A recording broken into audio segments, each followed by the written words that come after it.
Livro O Céu e o Inferno, escrito por Allan Kardec.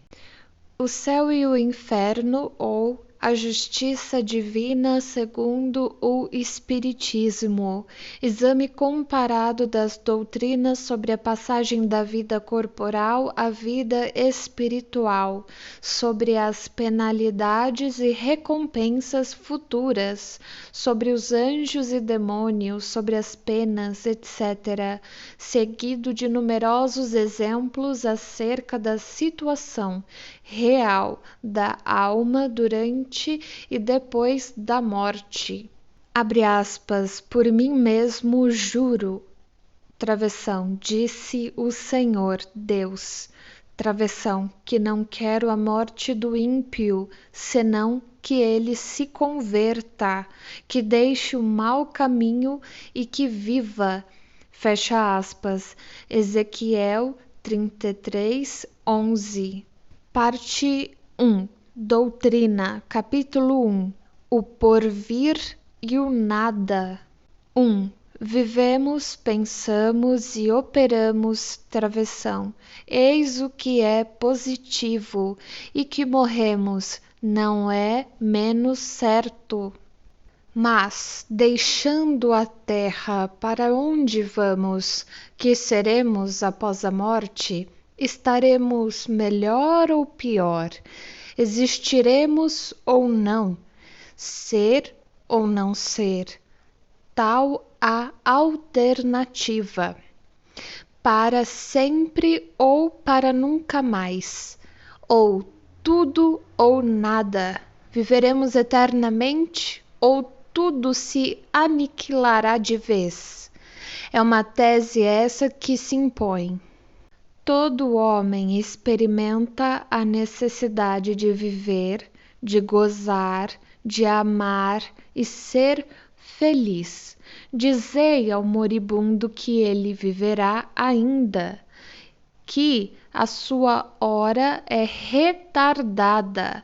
Dizei-lhe, sobretudo, que será mais feliz do que porventura o tenha sido, e o seu coração rejubilará. Mas de que serviriam essas aspirações de felicidade se um leve sopro pudesse dissipá-las? Haverá algo de mais desesperador do que esse pensamento da destruição absoluta? Afeições caras, inteligência, progresso, saber laboriosamente adquiridos, tudo despedaçado, tudo perdido. De nada nos serviria, portanto, qualquer esforço no sofreamento das paixões, de fadiga para nos ilustrarmos, de devotamento à causa do progresso, desde que tudo isso nada aproveitássemos.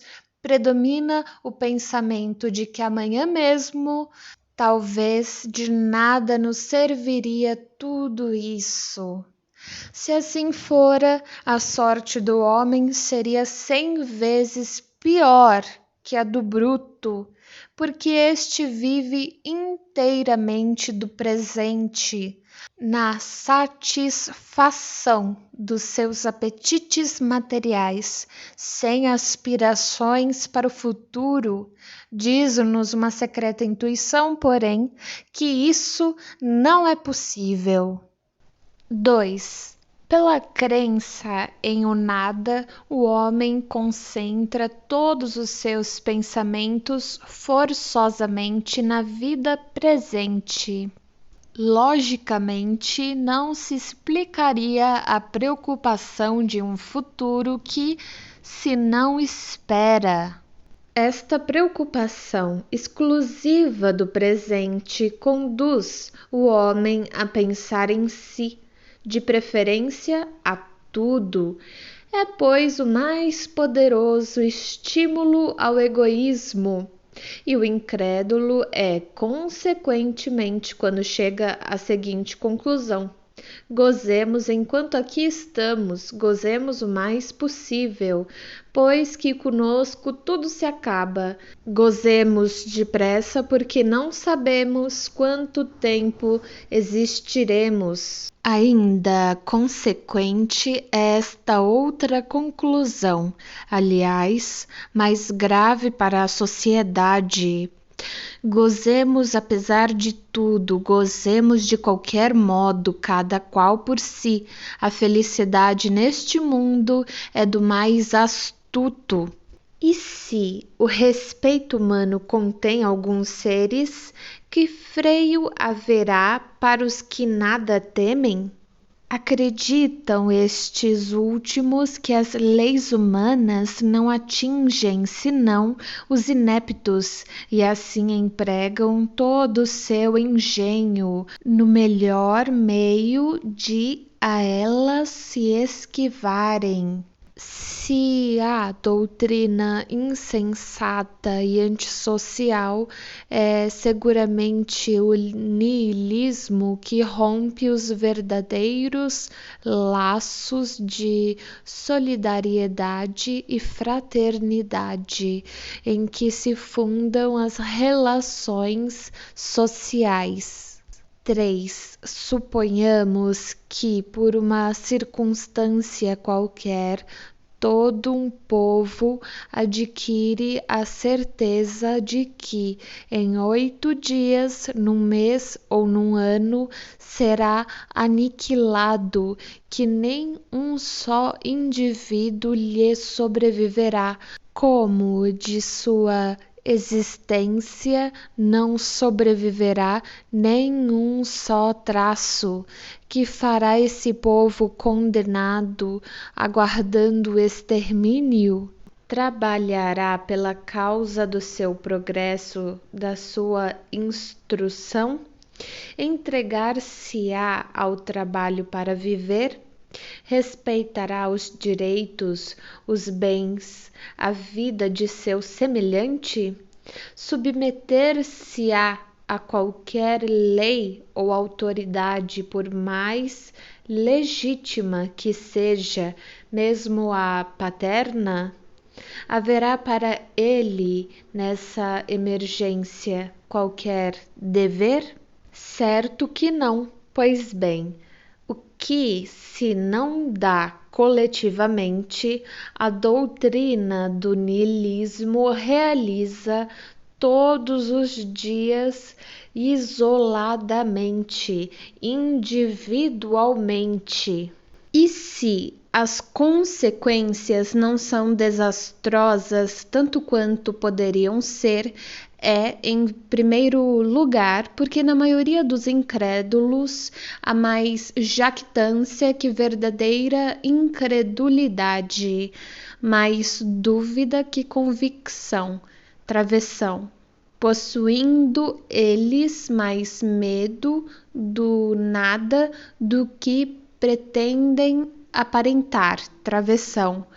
O qualificativo de espíritos fortes lisonjeia-lhes a vaidade e o amor próprio.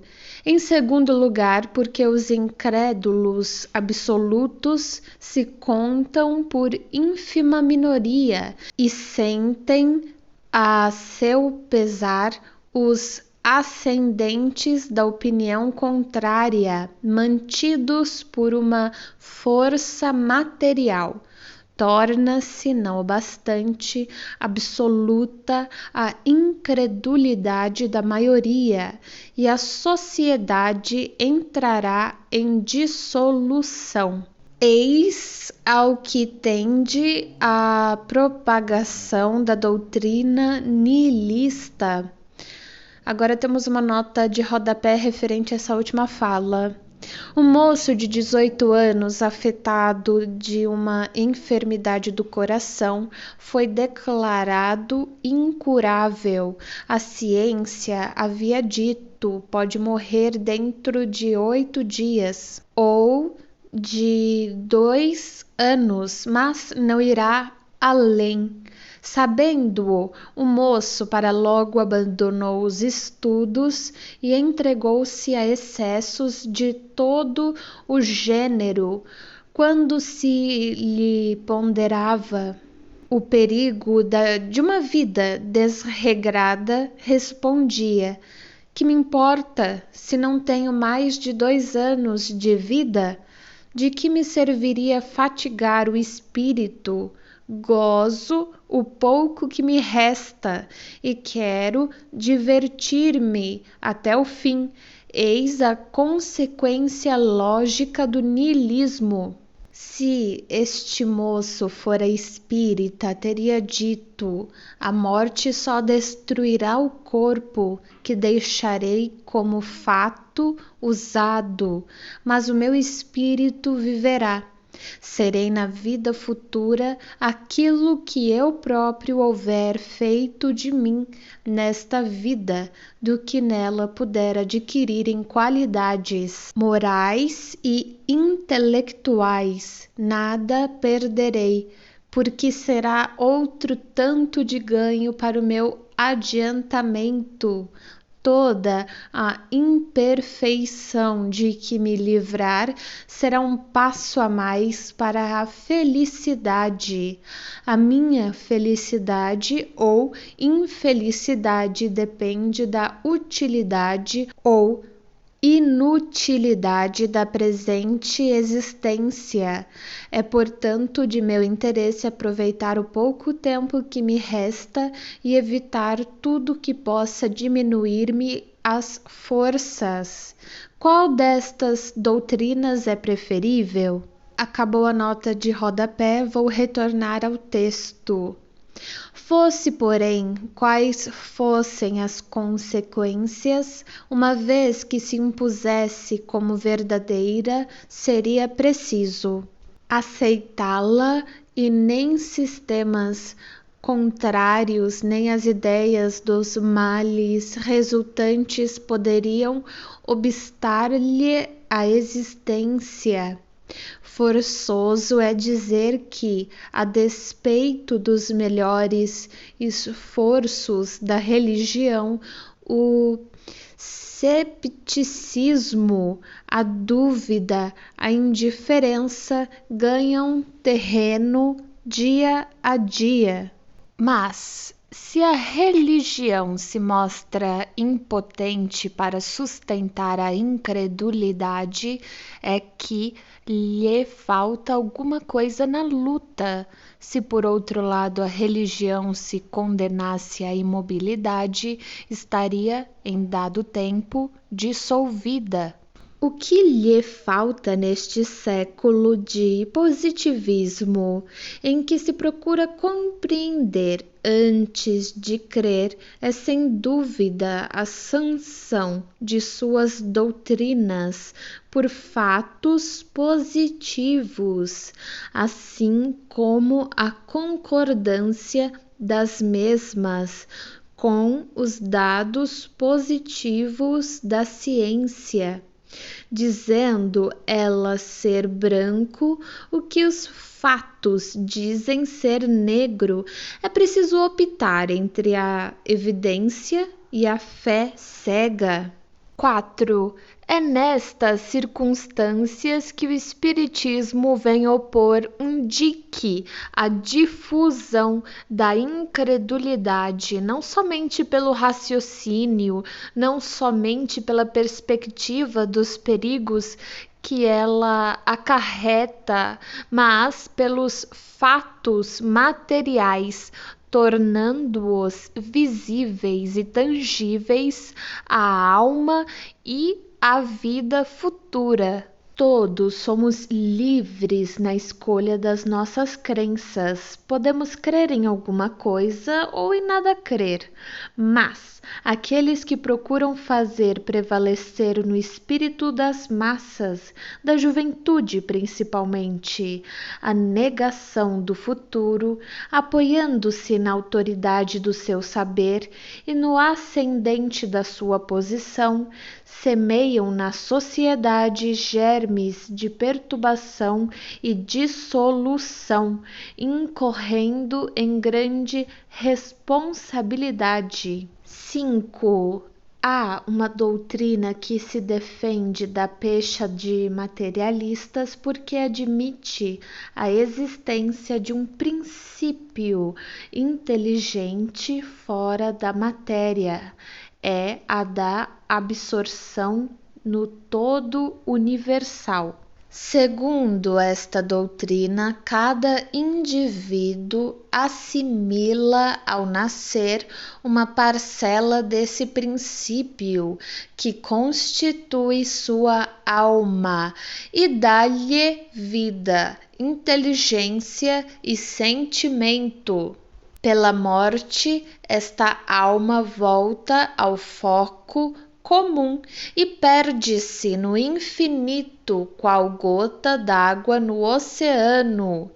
Incontestavelmente, esta doutrina é um passo adiantado sobre o puro materialismo, visto como admite alguma coisa, quando este nada admite. As consequências, porém, são exatamente as mesmas. Ser o homem imerso em o nada ou no reservatório comum é para ele a mesma coisa, aniquilado ou perdendo a sua individualidade. É como se não existisse. As relações sociais nem por isso deixam de romper-se, e para sempre. O que lhe é essencial é a conservação do seu eu. Sem este, que lhe importa ou não subsistir? O futuro afigura-se-lhe sempre nulo, e a vida presente é a única coisa que o interessa e preocupa. Sob o ponto de vista das consequências morais, esta doutrina é, pois, tão insensata, tão desesperadora, tão subversiva como o materialismo propriamente dito. 6. Pode-se, além disso, fazer uma objeção. Todas as gotas d'água tomadas ao oceano se assemelham e possuem idênticas propriedades como partes de um mesmo todo. Por que, pois, as almas tomadas ao grande oceano da inteligência universal tão pouco se assemelham? Porque o gênio e a estupidez, as mais sublimes virtudes e os vícios mais ignóbeis? Porque a bondade, a doçura, a mansuetude ao lado da maldade, da crueldade, da barbárie, como podem ser tão diferentes entre si as partes de um mesmo todo homogêneo? Dir-se-á que é a educação que a modifica? Nesse caso, donde vêm as qualidades inatas, as inteligências precoces, os bons e os maus instintos, independentes de toda educação e tantas vezes em desarmonia com o meio no qual se desenvolvem? Não resta dúvida de que a educação modifica as qualidades intelectuais e morais da alma, mas aqui ocorre uma outra dificuldade. Quem dá a esta a educação para fazê-la progredir? Outras almas que por sua origem comum não devem ser mais adiantadas. Além disso, reentrando a alma no todo universal donde saiu e havendo progredido durante a vida, leva-lhe um elemento mais perfeito. Daí se infere que esse todo se encontraria pela continuação. profundamente modificado e melhorado. Assim, como se explica saírem incessantemente desse todo almas ignorantes e perversas? 7. Nesta doutrina, a fonte universal de inteligência que abastece as almas humanas é independente da divindade, não é precisamente o panteísmo. O panteísmo, propriamente dito, considera o princípio universal de vida e de inteligência como constituindo a divindade. Deus é concomitante, espírito e matéria. Todos os seres, todos os corpos da natureza compõem a divindade, da qual são as moléculas e os elementos constitutivos. Deus é o conjunto de todas as inteligências reunidas, cada indivíduo sendo uma parte do todo. É Deus, Ele próprio, nenhum ser superior e independente. Rege o conjunto. O universo é uma imensa república, sem chefe, ou antes, onde cada qual é chefe com poder absoluto. 8. A este sistema podem opor-se inumeráveis objeções, das quais são estas as principais. Não se podendo conceber divindade sem infinita perfeição, pergunta-se como um todo perfeito pode ser formado de partes tão imperfeitas, tendo necessidade de progredir? Devendo cada parte ser submetida à lei do progresso, força é convir que o próprio Deus deve progredir, e se ele progride constantemente, deveria ter sido, na origem dos tempos, muito imperfeito. E como pôde um ser imperfeito, formado de ideias tão divergentes, conceber leis tão harmônicas, tão admiráveis de unidade, de sabedoria e previdência, quais as que regem o universo? Se todas as almas são porções da divindade, todos concorreram para as leis da natureza, como sucede, pois, que elas murmurem sem cessar contra essas leis que são obra sua? Uma teoria não pode ser aceita como verdadeira senão com a cláusula de satisfazer a razão e dar conta de todos os fatos que abrange. Se um só fato lhe trouxer um desmentido, é que não contém a verdade absoluta. 9. Sob o ponto de vista moral, as consequências são igualmente ilógicas. Em primeiro lugar, é para as almas, tal como no sistema precedente, a absorção num todo e a perda da individualidade, dado que se admita, consoante a opinião de alguns panteístas, que as almas conservem essa individualidade. Deus deixaria de ter vontade única para ser um composto de miríades de vontades divergentes.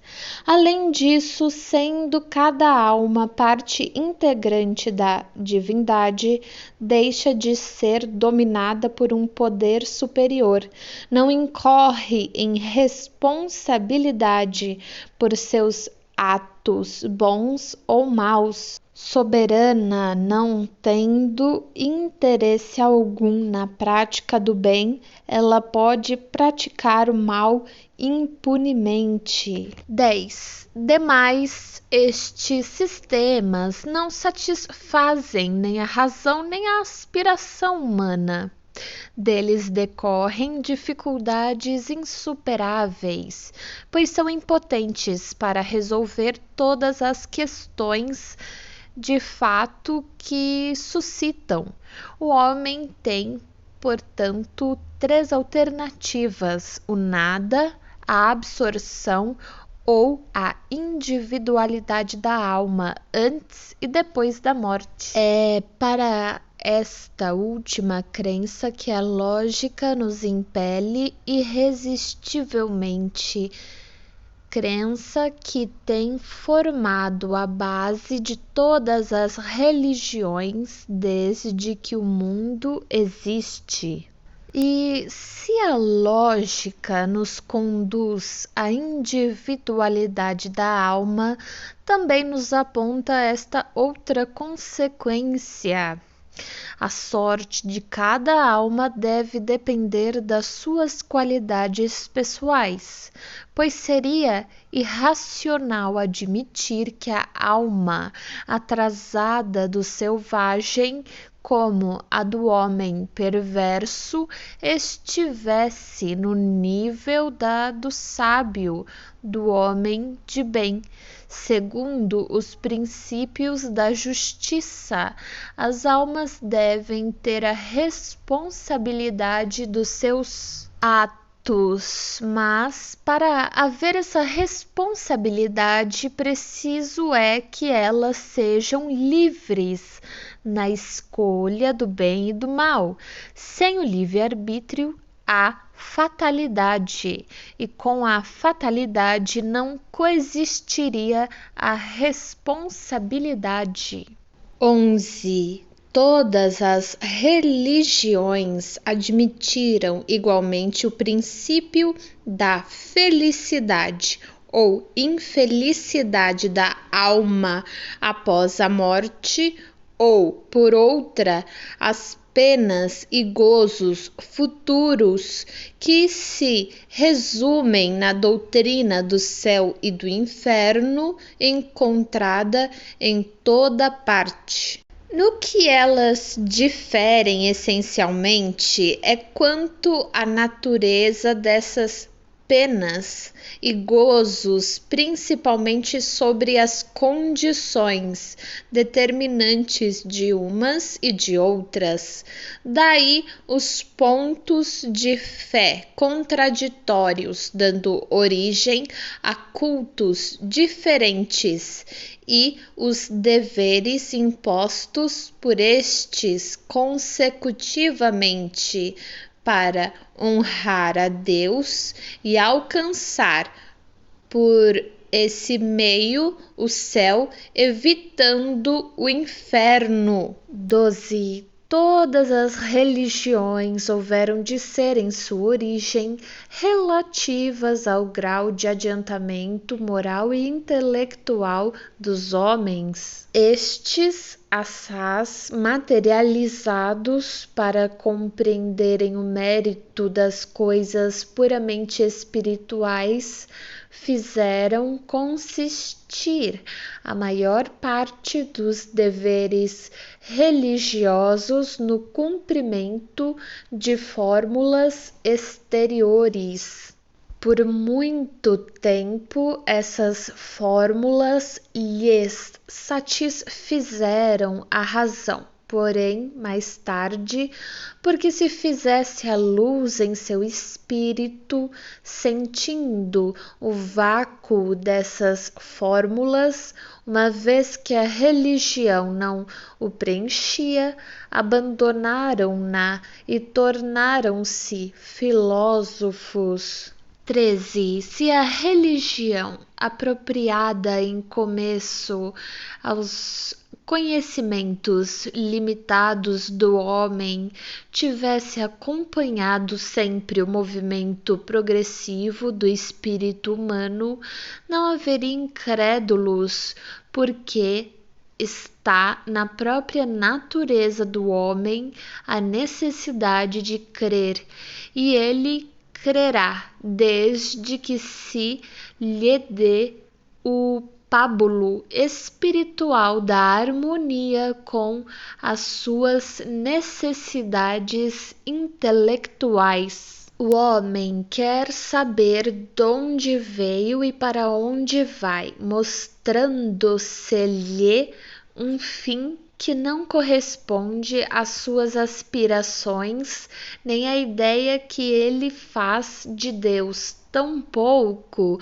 aos dados positivos que lhe fornece a ciência, impondo-se-lhe, ademais, para atingir o seu desiderato, condições cuja utilidade sua razão contesta. Ele tudo rejeita, o materialismo e o panteísmo, parecendo-lhes mais racionais, porque com eles ao menos se raciocina e se discute falsamente embora. E há razão porque antes raciocinar em falso do que não raciocinar absolutamente. Apresente-se-lhe, porém, um futuro condicionalmente lógico, digno em tudo da grandeza, da justiça e da infinita bondade de Deus, e ele repudiará o materialismo e o panteísmo, cujo vácuo sente em seu foro íntimo e que aceitará a falta de melhor crença. O espiritismo da coisa melhor, eis porque é acolhido pressurosamente por todos os atormentados da dúvida, os que não encontram nem nas crenças nem nas filosofias vulgares o que procuram. O espiritismo tem por si a lógica do raciocínio e a sanção dos fatos, e é por isso que inutilmente o tem combatido. 14. Instintivamente tem o homem a crença no futuro, mas não possuindo até agora nenhuma base certa para defini-lo, a sua imaginação fantasiou os sistemas que originaram a diversidade de crenças. A doutrina espírita sobre o futuro, travessão, não sendo uma obra de imaginação mais ou menos arquitetada engenhosamente, porém o resultado da observação de fatos materiais que se desdobram hoje à nossa vista, travessão, congraçará, como já está acontecendo, as opiniões divergentes ou flutuantes e trará gradualmente, pela força das coisas, a unidade de crenças sobre esse ponto, não já baseada em simples hipótese, mas na certeza. A unificação feita relativamente à sorte futura das almas será o primeiro ponto de contato dos diversos cultos, um passo imenso para a tolerância religiosa, em primeiro lugar, e mais tarde para a completa fusão. Capítulo 2. Temor da morte. Causas do temor da morte, razão por que não a temem os espíritas, causas do temor da morte. Agora inicia-se o texto do capítulo. 1. O homem, seja qual for a escala de sua posição social, desde selvagem tem o sentimento inato do futuro, diz-lhe a intuição que a morte não é a última fase da existência e que aqueles cuja perda lamentamos não estão irremissivelmente perdidos. A crença da imortalidade é intuitiva e muito mais generalizada do que a do nada. Entretanto, a maior parte dos que nele creem apresentam-se-nos possuídos de grande amor às coisas terrenas e temerosos da morte. Por quê? 2. Este temor é um efeito da sabedoria da providência e uma consequência do instinto de conservação comum a todos os viventes. Ele é necessário enquanto não se está suficientemente esclarecido sobre as condições da vida futura, como contrapeso à tendência que, sem esse freio, nos levaria a deixar prematuramente a vida e a negligenciar o trabalho terreno que deve servir ao nosso próprio adiantamento. Assim é que nos povos primitivos o futuro é uma vaga intuição, mais tarde tornada simples esperança e finalmente uma certeza apenas atenuada por secreto apego à vida corporal. 3. À proporção que o homem compreende melhor a vida futura, o temor da morte diminui, uma vez esclarecida a sua missão terrena. Aguarda-lhe o fim calma, resignada e serenamente. A certeza da vida futura dá-lhe outro curso às ideias, outro fito ao trabalho. Antes dela, nada que se não prenda ao presente. Depois dela, tudo pelo futuro, sem desprezo do presente, porque sabe que aquele depende da boa ou da má direção deste. A certeza de reencontrar seus amigos depois da morte, de reatar as relações que tivera na terra, de não perder um só fruto do seu trabalho, de engrandecer-se incessantemente em inteligência, perfeição, dá-lhe paciência para esperar e coragem para suportar as fadigas transitórias da vida terrestre. A solidariedade entre vivos e mortos faz-lhe compreender a que deve existir na terra, onde a fraternidade e a caridade têm, desde então, um fim e uma razão de ser, no presente como no futuro. 4. Para libertar-se do temor da morte, é mister poder encará-la sob o seu verdadeiro ponto de vista, isto é, ter penetrado pelo pensamento no mundo espiritual, fazendo dele uma ideia tão exata quanto possível, o que denota da parte do espírito encarnado um tal ou qual desenvolvimento e aptidão para desprender-se da matéria. No espírito espírito atrasado, a vida material prevalece sobre a espiritual. Apegando-se às aparências, o homem não distingue a vida além do corpo, esteja, embora na alma, a vida real. Aniquilado aquele, tudo se lhe afigura perdido, desesperador.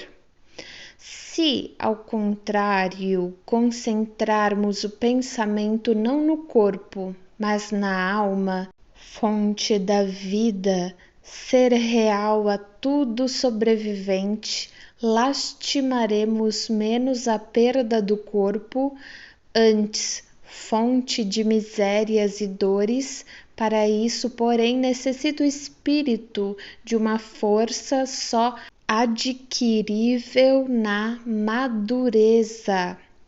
O temor da morte decorre, portanto, da noção insuficiente da vida futura, embora denote também a necessidade de viver e o receio da destruição total.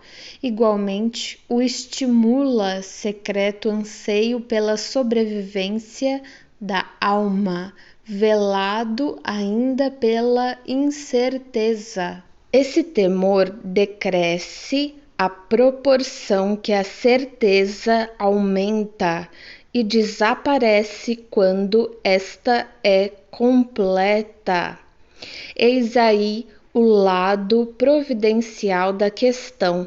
Ao homem não suficientemente esclarecido, cuja razão mal pudesse suportar a perspectiva muito positiva e sedutora de um futuro melhor, prudente seria não o deslumbrar com tal ideia, desde que por ela pudesse negligenciar o presente, necessário ao seu adiantamento material e intelectual. 5. Este estado de coisas é entretido e prolongado por causas puramente humanas que o progresso fará desaparecer.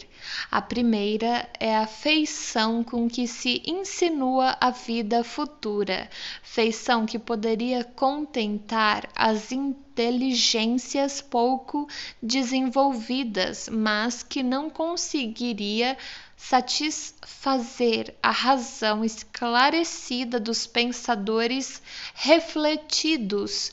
Assim dizem estes, abre aspas, desde que nos apresentam como verdades absolutas princípios contestados pela lógica e pelos dados positivos da ciência, é que eles não são verdades, fecha aspas. Daí a incredulidade de uns e a crença dúbia de um grande número. A vida futura é-lhes uma ideia vaga, antes uma probabilidade do que certeza absoluta. Acreditam, desejariam que assim fosse, mas apesar disso exclamam, abre aspas, se todavia assim não for, o presente é positivo, ocupemo-nos dele primeiro que o futuro, por sua vez, virá, fecha aspas. E depois acrescentam definitivamente que é a alma, um ponto, um átomo, uma faísca, uma chama, como se sente, vê ou percebe, e que a alma não lhes parece uma realidade efetiva, mas uma abstração. Os entes que lhes são caros, reduzidos ao estado de átomos no seu modo de pensar, estão perdidos e não têm mais a seus olhos as qualidades pelas quais se lhes fizeram amados. Não podem compreender o amor de uma faísca, nem o que a ela possamos ter.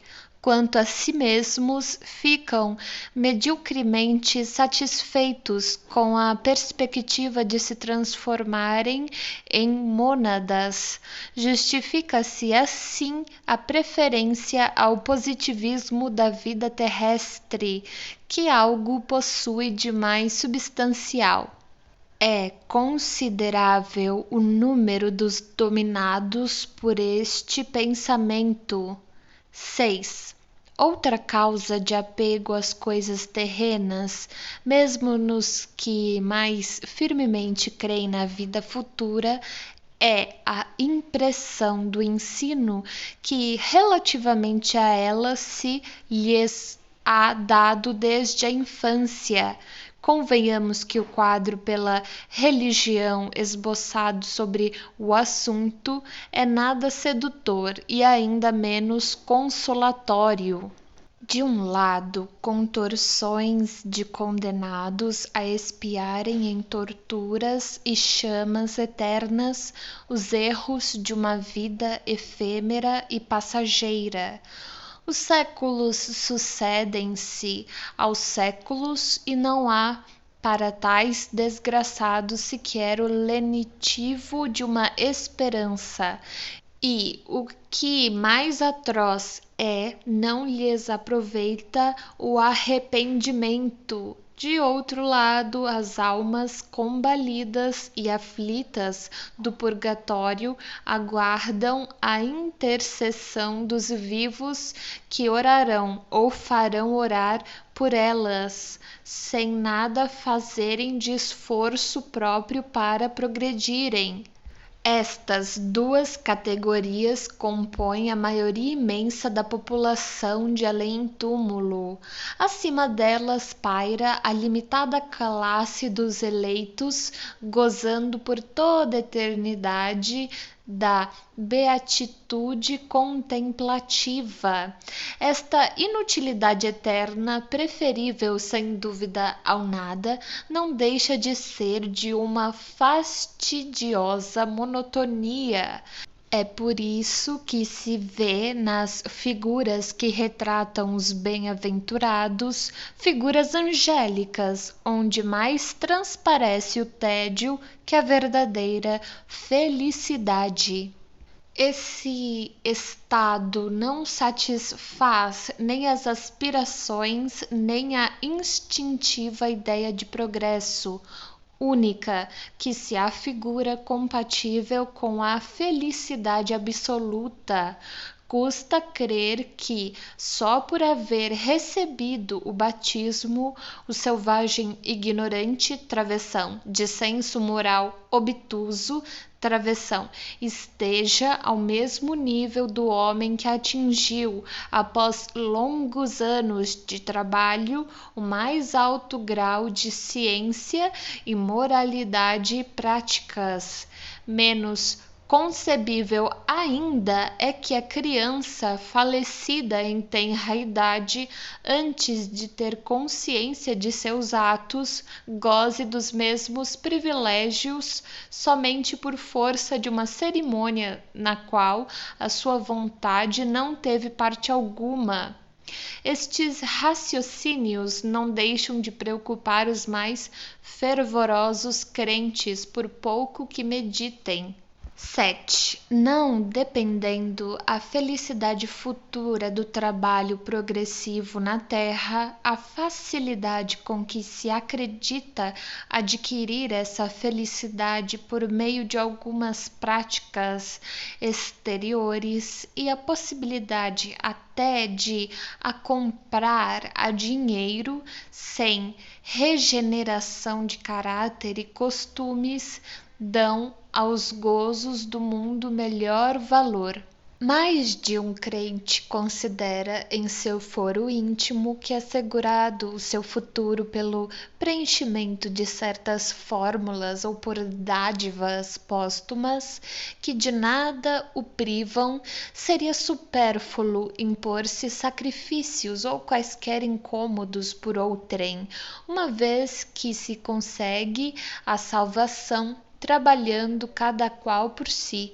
Seguramente nem todos pensam assim, havendo mesmo muitas e honrosas exceções, mas não se poderia contestar que assim pensa o maior número, sobretudo das massas pouco esclarecidas, e que a ideia que fazem das condições de felicidade no outro mundo não entretenha o apego aos bens deste, acoroçoando o egoísmo. 8. Acrescentemos ainda a circunstância de tudo nas usanças concorrer para lamentar a perda da vida terrestre e temer a passagem da terra ao céu. A morte é rodeada de cerimônias lúgubres, mas próprias a infundirem terror do que a provocarem a esperança. Se descrevem a morte, é sempre com aspecto repelente e nunca como sono de transição. Todos os seus emblemas lembram a destruição do corpo, mostrando-o hediondo e descarnado. Nenhum simboliza a alma desembaraçando-se radiosa dos grilhões terrestres. A partida para esse mundo mais feliz só se faz acompanhar do lamento dos sobreviventes, como se imensa desgraça atingira os que partem. Dizem-lhes eternos adeuses como se jamais devessem revê-los. Lastima-se por eles a perda dos gozos mundanos, como se não fossem encontrar maiores gozos no além-túmulo. Que desgraça, dizem, morrer tão jovem, rico e feliz, tendo a perspectiva de um futuro brilhante. A ideia de um futuro melhor apenas toca de leve o pensamento, porque não tem nele raízes. Tudo concorre, assim, para inspirar o terror da morte, em vez de infundir esperança. Sem dúvida que muito tempo será preciso para o homem se desfazer desses preconceitos, o que não quer dizer que isso não suceda, à medida que a sua fé se for firmando, a ponto de conceber uma ideia mais sensata da vida espiritual.